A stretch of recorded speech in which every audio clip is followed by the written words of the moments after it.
Ya, selamat siang, Mbak. Ini saya Yuli ya, Iya. bukan. Nggak Bukan apa-apa. Mbak Yanti. Iya.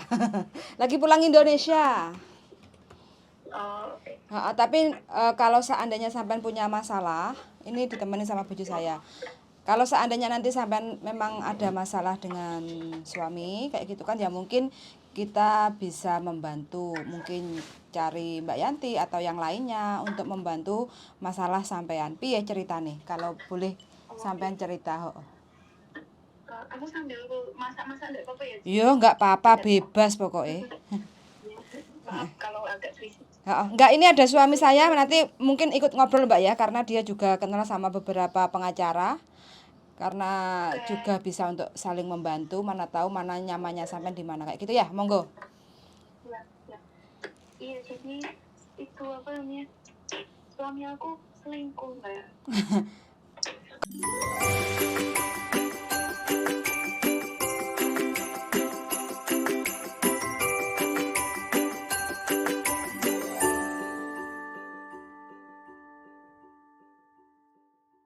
Kok ketahuan selingkuh dari mana sampean? Ya, dengerin dulu. Jadi gini, suami aku itu kan orang kita punya kebiasaan kalau misalkan aku selesai kerja malam, awalnya ya ini aku cerita awalnya. Awal mulai kecurigaanku. Jadi kalau biasanya aku selesai kerja malam itu kita itu pasti teleponan, pasti itu teleponan setengah jam berapa menit gitulah, intinya wajib teleponan. Nah terus apa namanya kemarin itu baru bulan kemarin itu aku maunya gitu. Nah hari pertama itu ya dia bilang gini, dia manggil aku minta nih kalau misalkan kamu selesai kerja capek, kamu tidur aja nggak apa-apa. Aku mau game, itu memang kebiasaan dia kan. Terus aku bilang, aku pertama dalam hati kok suamiku tumben nggak nonton aku buat teleponan kayak gitu. Tapi ya mungkin tak pikir positif, mungkin dia mau apa kasihan atau pengertian lah istilahnya kayak gitu. Terus ya udah aku tak tidur.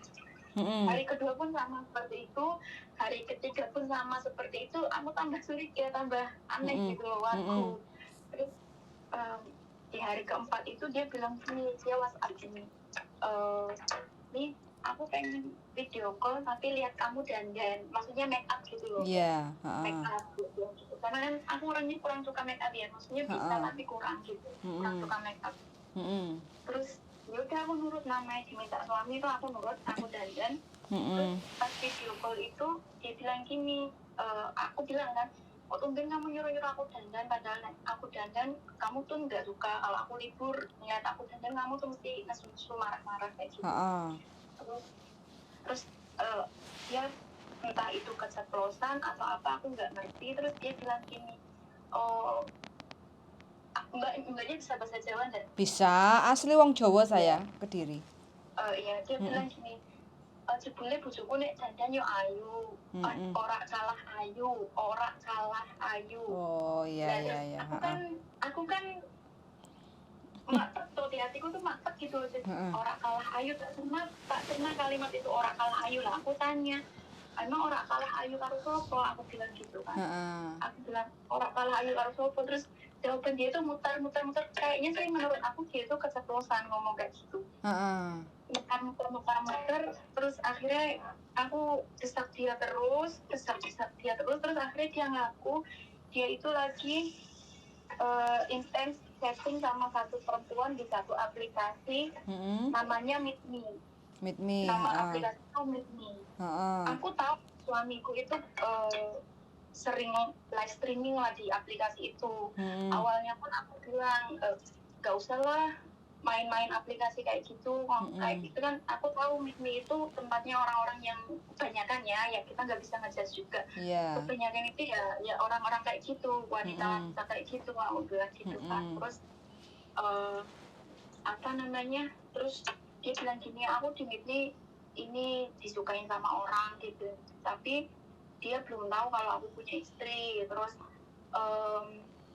apa ya bahasa dia waktu itu, intinya dia bilang kalau dia lagi komunikasi karena itu si cewek itu tuh sering curhat ke suamiku lah, makanya suamiku tuh kasihan, pengen nemenin aja gitu, pengen nemenin dengerin ceritanya, alasan dia seperti itulah intinya. Terus Terus? aku kan akhirnya marah, sampai aku bilang kamu hapus aplikasi itu, nggak usah komunikasi sama wanita manapun, aku bilang gitu, karena itu kan kalau kamu itu kuat, kalau kamu enggak itu kamu bakalnya terjerumus loh, aku bilang gitu. Terus sampai pada akhirnya aku marah, dia nggak mau dengar penjelasan aku, nasihat aku, terus aku blokir dia, aku blokir nomornya, sampai pada aku berharapnya aku blokir nomorku itu dia sadar minta maaf. Ternyata dia malah nemuin cewek itu, akhirnya ketemu, kan mereka kenalnya di aplikasi itu tau sih. Terus malah mereka itu ketemuan terus melakukan hubungan itu suamiku sendiri yang cerita.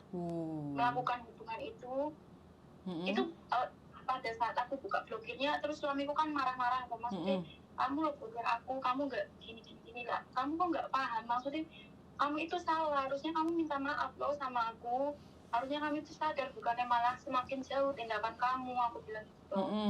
Pokoknya intinya itu, dan intinya suamiku bilang wanita itu baik lah, lebih baik dari aku lah, gini lah, gitulah, pokoknya seperti itu.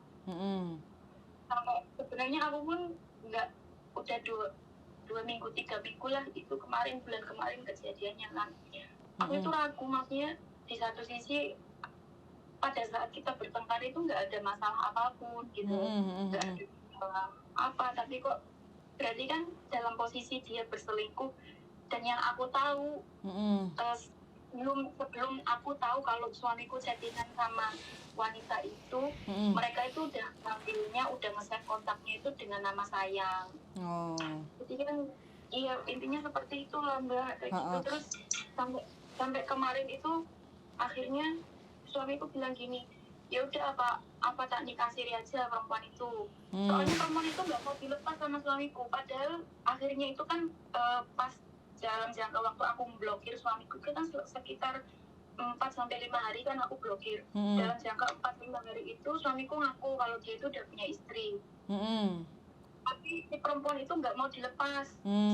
Si perempuan itu nggak mau dilepas. Nah, katanya dia bilang, ya istrimu tuh nggak bener kalau blokir kamu. Ya kayak perempuan itu masuk untuk menghasut suamiku, ya gitu loh, istrimu tuh nggak bener, malah ninggalin kamu, malah apa, jadi kayak mencuci otak suamiku gitu loh. Kayak ya intinya gimana caranya biar kami tuh pisah gitu, biar dia tuh dapat suamiku. Intinya seperti itu.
terus aku bilang terus kamu kenapa make up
Cuma balik lagi Mas, karena ya itu benar kata Pak Teku, kamu udah harus kesampingkan perasaan kamu, harus main logika.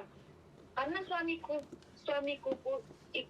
itu pun memang gimana ya, dia di rumah itu ya bener sih, sebelumnya kejadian ini dia itu ngesake waduh bener rapi, tapi anakku itu kan punya masalah kan, Iya. punya masalah di Tadi kehidupan. udah diceritakan. Jadi sekarang kita kan mau masuk ke depan kan. Kita mau bahas tentang what's next ya. Apa yang akan terjadi di depan. Jadi kita udah cukup dengerin sampean ngomong. Kalau sampean dengerin ngomong terus, alhasil kita akan 1 jam dengerin sampean cerita sampai habis, sampai tuntas. Sedangkan harapannya sampean kan mau tahu bagaimana pandangan gitu kan. Makanya dinaikkan, diturunkan, dinaikkan, diturunkan. Saya selalu berusaha seperti itu, bahwa karena bagi kami, bagi saya atau siapapun, cerai itu hal yang gampang. Yang sulit adalah dampak atas perceraian. Ya kan? Itu yang harus benar-benar bisa kita perhitungkan. Kita bisa bagaimana dampaknya ini, apakah benar-benar mengganggu kehidupan atau segala sesuatu. Yang kita harus pikirkan itu, Mbak. Kalau urusan cerai itu selesai, ketemu pengacara, bayar duit, kelar itu cerai. Tapi kan bukan itu yang kita lagi bicarakan. Karena hati sampean juga masih tertaut, semuanya masih oke. Makanya kalau sampean tadi bilang bahwa suami nggak boleh pulang, sampean nggak boleh pulang, sedangkan ini memang harus diselesaikan untuk tatap muka, ya seharusnya sampean tidak perlu hiraukan apa yang dia katakan, karena ini sampean anggap sesuatu yang penting, ya kan? Nah, sekali lagi, kalau majikan di Hongkong itu banyak. Satu, saya ngomong, sekarang lebih sampean timbang mementingkan keluarga dulu atau mementingkan pekerjaan sampean dulu. Kalau mementingkan keluarga dulu, kita diam sejenak, pulang, kita selesaikan urusan di situ. Kalau dalam durasi 1-2 minggu itu tidak bisa diselesaikan, sampean punya time limit, punya batas waktu, karena sampean masih terikat kontrak dengan majikan. Maka ya sudah, take it or leave it. Jadi ambil atau kita tinggalkan sekalian. Nah, jadi kan kayak gitu, keputusannya ada di situ. Dan ketika sampean meninggalkan sesuatu, ini kan ada hal yang sudah sampean bangun berdua. Itu juga masih bisa harus dibahas loh ya. Kono gini itu juga hal yang penting, ya kan?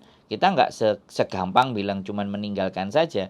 Ada sesuatu yang sampai bangun sama dia dan itu hak wajib untuk bisa dipecah jadi 2. Kan seperti itu. Terus yang kedua, anak sampean seperti itu. Nanti mau dititipkan siapa? Apakah benar-benar bapaknya nanti akan menyayangi ketika tidak ada dana dari sampean? Itu yang kedua yang harus dipikirkan lebih dalam lagi. Jadi ngobrol sama saya ini itu bukan final, ya kan? Sampean pertimbangkan lagi, dinaikkan, diturunkan, dinaikkan, diturunkan. Logikanya dimainkan, perasaannya dimainkan, semuanya serba diputar-putar dulu sampai akhirnya suatu saat, suatu ketika di titik tertentu sampai merasa oke, enough, saya harus lepas. Oke, saya akan masih mau pertahankan dulu. Nah, itu jadi itu sampean make sure dulu. Kalau masalah surat cerai, KTP sampean nggak ada, kakak sampean nggak ada, paspor semuanya nggak ada, itu semuanya bisa kita selesaikan. Saya cuma ngomong sama sampean, cerai, ngurus ke pengadilan itu hal yang mudah. Yang sulit adalah dampak dari perceraian. Apakah mental sampean sudah siap meninggalkan segala sesuatu, kehilangan sesuatu? Apakah sudah siap? Kalau itu sudah siap, kita bisa gas. Tapi saya tidak ingin berharap dari ngobrol hari ini aja itu selesai. Saya masih butuh ditimbang-timbang lagi. Ya, 2-3 sebenarnya gitu loh. tujuan saya ini pun konsultasi sebenarnya. Iya, makanya ke situ dulu. Karena ngobrol dulu. Dari kemarin pun sebenarnya ya, kalau dalam percekcokannya itu kan pasti suami selalu bilang gini, ya udah kalau kamu nggak bisa kita cerai. Aku pun udah bilang ke suami, saat kamu mengatakan menganjurkan saya untuk menceraikan kamu dalam kondisi kamu marah, saya anggap itu ucapan setan. Saya bilang gitu kan. Tapi ketika kamu membahas semuanya dengan baik-baik, kondisi tenang, ya sudah, berarti memang hal itu yang sudah benar-benar kamu mantapkan untuk bercerai. dalam keputusan kamu. ya untuk kedepannya seperti apa, harus bagaimana. Malah justru saya lebih bisa menerima, saya bilang gitu kan. Terus ya intinya ini setelah hari ini pun saya cuma konsultasi. Iya. Saya juga kan kemarin minta pendapat orang tua, itu pasti maksudnya orang tua dari pihak suami, karena saya sama sekali belum cerita ke keluarga besar saya sendiri yang di Cirebon sama sekali, karena saya nggak apa ya, kondisi bapak saya kan kesehatannya kurang baik gitu, jadi saya belum mau membebani ini, karena ya memang saya belum pada satu keputusan, oke, saya ambil keputusan ini gitu. Saya belum berani cerita. Mungkin ya nanti ada saatnya kalau kedepannya kayak gimana kayak gitu. Terus ya udah, intinya saya ini konsultasi. Rencana saya pun kan ini kan posisi suami itu masih sama perempuan itu hari ini, sampai hari ini, sampai detik saya telepon sekarang ini. Rencananya kalau memang nanti mereka udah, maksudnya suamiku udah pulang ataupun ya udah kembali ke masing-masing, saya pun mau ngobrol sekali lagi untuk terakhir kalinya ke dia, mau ngobrol baiknya kayak gimana kayak gitu.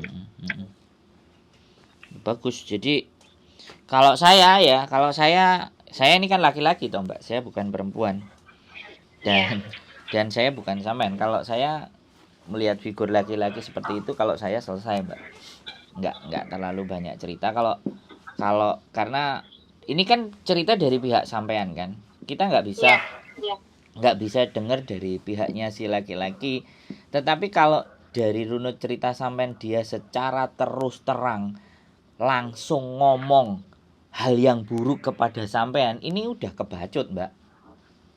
Kalau nyelintut ya. Kebacut itu maksudnya gimana? Loh, lah ngomong aku mau sama perempuan itu, aku di tempatnya perempuan itu, aku mau kayak gini. Iya, itu keterlaluan. Kalau orang Jawa bilang kebacut, itu keterlaluan Mbak.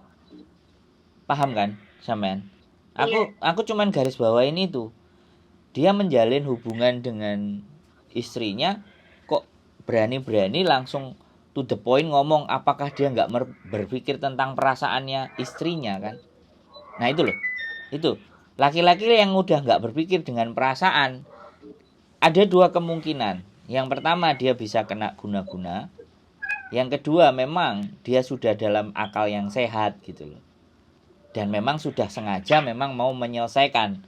Itu sampean timbang bolak-balik ya kan, jelas-jelas mengakui loh. Kalau orang laki-laki bener kan nggak mungkin sak bener-bener laki-laki loh ya. Aku pun merasakannya seperti itu. Aku sampai bilang ke dia, semua kelakuan kamu itu sudah menandakan kamu itu udah nggak takut kehilangan aku bilang gitu. Iya kan, nggak benar, sudah sangat nggak benar, tidak bisa dibenarkan ketika dia justru malah pamit, malah nunjukin. Dan ini kadang-kadang terjadi, dan kita nggak ngerti akal sadarnya dia, ya kan? Akal sadarnya dia, apakah dia sudah diguna-guna istri muda atau sembarang kalir, kan kita juga nggak memahami itu. Tetapi saya mempercayai kalau ada hal-hal yang sifatnya gaib yang bisa menjerumuskan, karena itu pernah juga terjadi sama bapak saya kan, ibaratnya seperti itu. Nah, makanya kita mesti lebih bijaksana, hati kita lebih dikontrol. Aku mendengar cerita sampean panjang tadi, tidak ada rasanya kok misek sama nangis. Ini berarti sampean orang benar-benar wanita yang tegar dan sangat kuat gitu. Karena udah, nangisku udah selesai soalnya Pak. Oh sudah nangisku selesai. Udah selesai. Ya aku kan nggak ngerti. Aku ngertinya kan ngomongnya sekarang. Kalau nangisnya sudah selesai, berarti logikanya sudah bisa dimainkan. Karena kalau masih berada di perasaan kan pasti nangisnya kan nggak karu-karuan. Jadi hemat saya yaitu tadi, sekali lagi dibolak-balikkan. Kalau orang tua memang tidak bisa dikasih tahu dalam artian seperti ini, ya karena kesehatannya yang sudah sangat dikhawatirkan, yang bisa saya lakukan, yang bisa sampean lakukan, kalau saran saya, negosiasi ulang dengan majikan. Kira-kira, karena ini sudah nggak bisa diselesaikan by telepon Mbak, kalau menurut saya loh ya. Kalau sampean mau menyelesaikan sama telepon, itu akan berkepanjangan dan tidak jelas. Dia pasti akan ngomong nggak usah, karena dianya sendiri pasti akan berat ke sana gitu loh, dibandingkan ke sampean.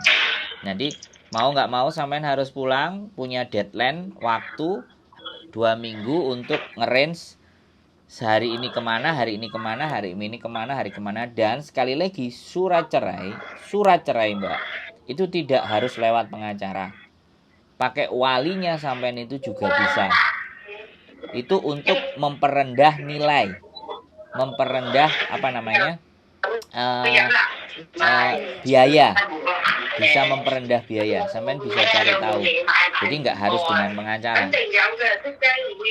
Nah, sampean sama majikan?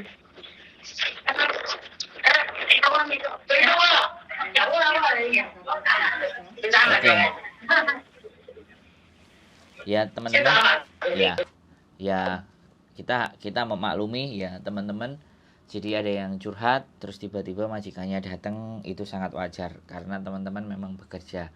Dan inilah luar biasanya para pejuang keluarga. Wis, bojoku kowe ngomong apa weh?